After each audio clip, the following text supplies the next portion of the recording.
Hello again, fellow Mystery Files. Today we'll be discussing Agatha Christie novels in general. What makes an Agatha Christie novel an Agatha Christie novel besides its author?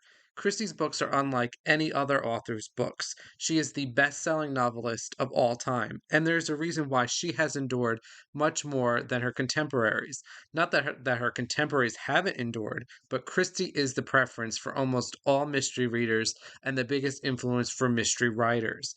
In this video, I examine what makes a Christie novel a Christie novel.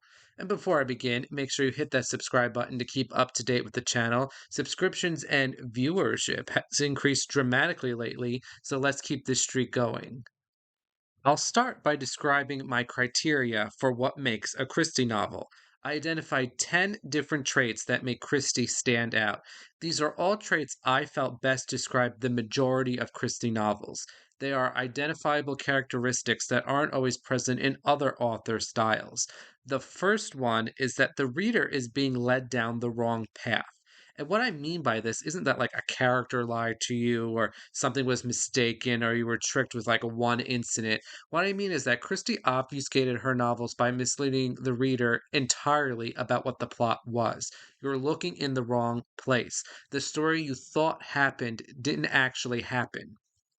And I'm going to not going to get into like deep spoilers in this video, but some books might be peripherally spoiled, so to speak. So some novels that entirely trick the reader here, and skip ahead a little bit if you don't want this spoiled. But again, I'm not going to spoil any plot points. But like The Body in the Library, The Moving Finger, and The Pale Horse, those are all books, and what you think the story is isn't actually the story. Something entirely different is going on. I think this one is a Christie staple. Her twists aren't just like the big surprise at the end, but rather, that face palm when you realize that everything you read and everything you believed was just completely wrong. It wasn't a lie, it was obfuscation, but it wasn't what you thought was happening. The second point is Christie's focus on psychological and abstract clues such as names instead of physical clues. Christie always found human nature more interesting than the actual forensics of crime solving. Not that there were never physical clues, especially like earlier on, but even when there was usually something else beyond that. It's different interpretation of physical clues than the norm. Christie loved clues involving names and misheard phrases. Often her solutions relied on how people act and noticing either the routine and taking advantage of that routine or noticing an unexpected change in behavior. Aspect number three, and I think this is a crucial one. Christie wrote conventional murders. She rarely had overly convoluted plot mechanics like the locked room or the bizarre murder weapon. And then there were none as a big concept novel, but is not the typical Christie novel. She often wrote very simple murders based on the intimacy and domestic matters of life. Outside of her thrillers, she really didn't have things like international drug smuggling or serial killers or things like that. The motives were personal and the mechanics were simple.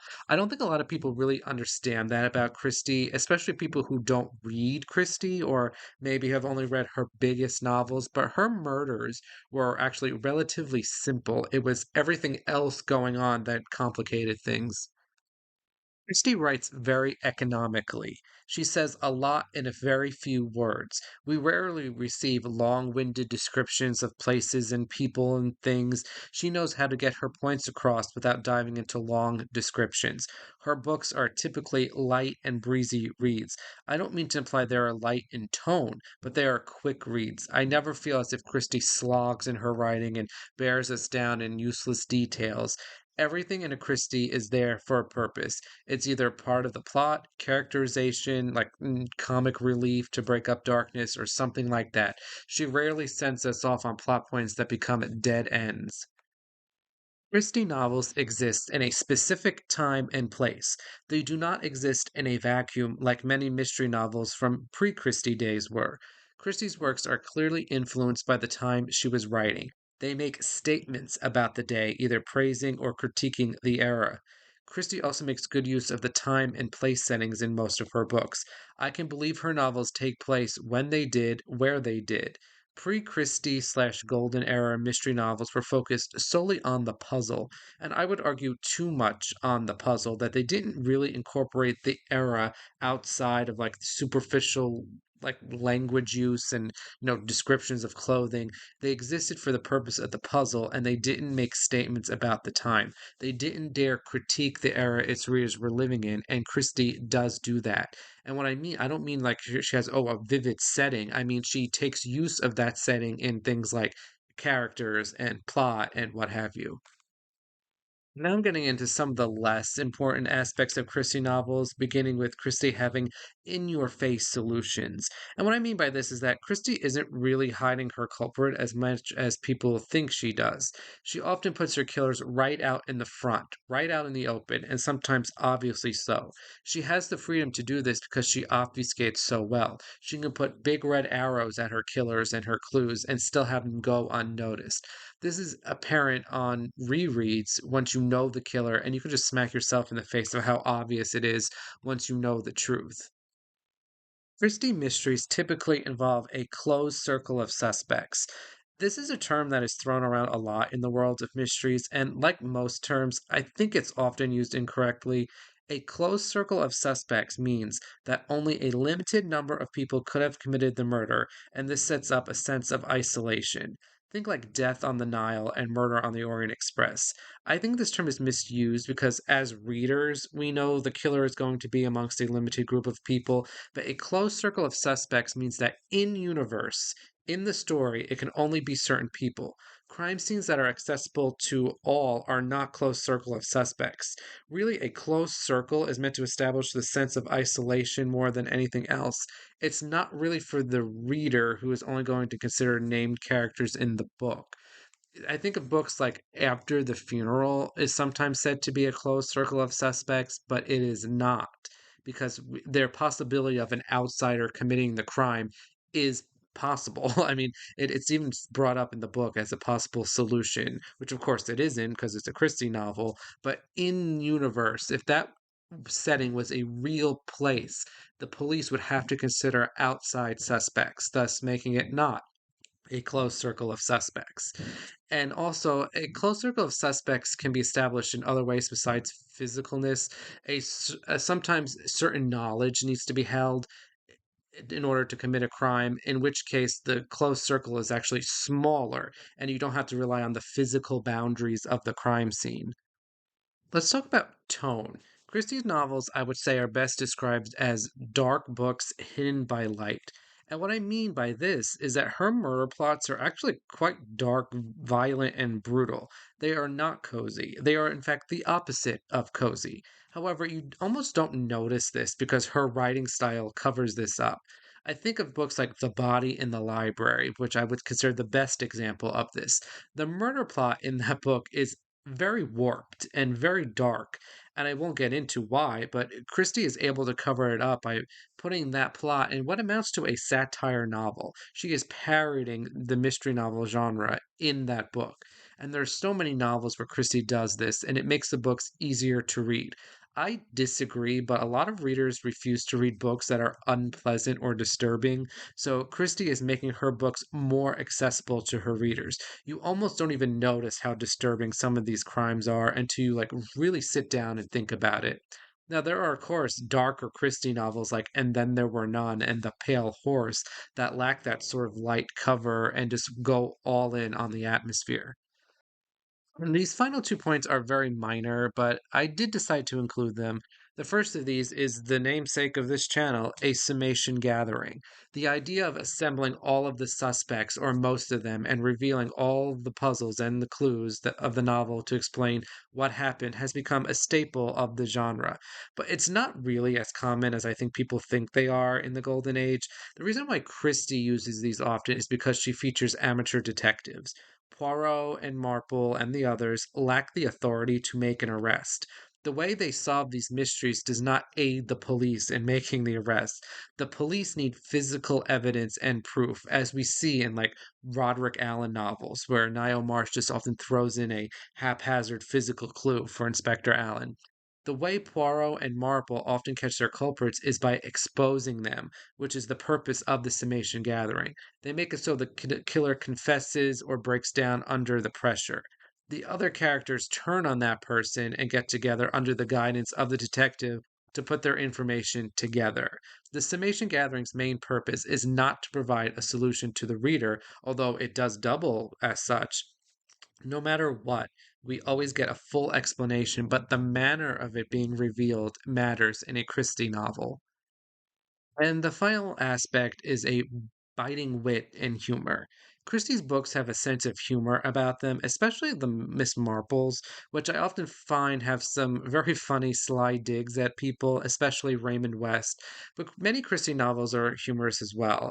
I put this aspect last because it's more of a minor aspect than a major one. Christie's books are not comedy or humor, but I do think it is important enough to include on this list since it is a characteristic of her work, a very minor characteristic, though still identifiable trait. So here's how I determined what the most Christie novel is. I assigned each of the 10 traits a point value ranging from 5 to 1. It was all or nothing for me. So if a novel contained a trait, it received all the points for that trait for a maximum possible total of 35. I gave 5 points for each of the following: being led down the wrong path, a psychological human nature clues, a conventional murder, and economic writing. 4 points for existing in a specific time and place, 3 points for an in your face solution, a close circle of suspects, and the darkness covered by light, and 1 point each for a summation gathering and the biting wit. And some of these were very difficult to assess, but I used my best judgment, which you may disagree with. Fair enough. I went back and forth many times on some of these, so you might calculate your formula a bit differently. I also did struggle with the all or nothing. I didn't want to get into like assigning different point values based on how, how much Christie, obfuscated her books in the way I said she does. That was getting very confusing for me and very splitting hairs, and the formulas just weren't working right for me. So I did decide to settle on an all or nothing point of view here. So, what is the most Christie novel? There is one novel that I determined contained all 10 aspects for a perfect score, but let's start with some things I found interesting. Coming into this, my prediction for the title of the most Christie novel was either The Body in the Library or Evil Under the Sun. There are two books I frequently recommend people read first, or at least read after they've read the big titles. Just off the top of my head, I think of them as possessing everything one wants from a Christie novel. Evil Under the Sun scored a high 27 points, which should say that only two books actually placed in the 30s, with many titles in the mid to high 20s range. Evil Under the Sun lacked a conventional murder and an in your face solution. The murder there being one that I just don't think anyone would attempt, as brilliant as it is. And The Body in the Library only scored 22 points, with it also lacking the conventional murder, psychological clues, and an in your face solution. The murder plot is heavily complicated, and while human nature plays a factor for sure, there were an abundance of physical clues that took precedent, in my opinion, over the psychological. Again, we can disagree on these things, and we can also disagree in general on how well Christie pulls off these aspects in her various books. This is not an assessment on how well Christie does these things, just whether or not they are in the book. Also considered some of Christie's bigger concept novels to not be representative of typical piece of her work. So I was surprised that And Then There Were None and Murder on the Orient Express scored 26 points each. Curtain got 24, Death on the Nile 21. It's probably to no one's surprise that the thrillers fared mostly poorly. The Secret Adversary, The Man in the Brown Suit, The Secret of Chimneys, The Big Four, They Came to Baghdad, Destination Unknown, By the Pricking of My Thumbs, Passenger to Frankfurt, and Postern to Fate all fell in the single digits, which is not a commentary on the quality of these works. Again, I think maybe The Man in the Brown Suit might be in need of a reevaluation. I will admit that my knowledge of that book isn't as strong as the others.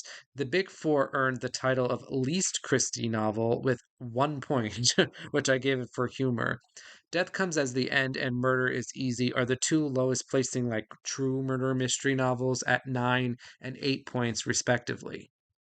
In second place, with 34 points, the second most Christie-ish Christie novel was a surprise to me, and that is The Mirror Cracked from Side to Side, only missing out on a traditional summation gathering.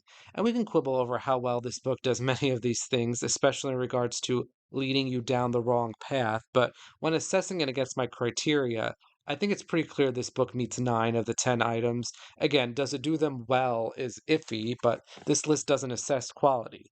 I probably still wouldn't recommend this book to someone looking to get into Christie, which is partly why I engaged in this exercise to begin with.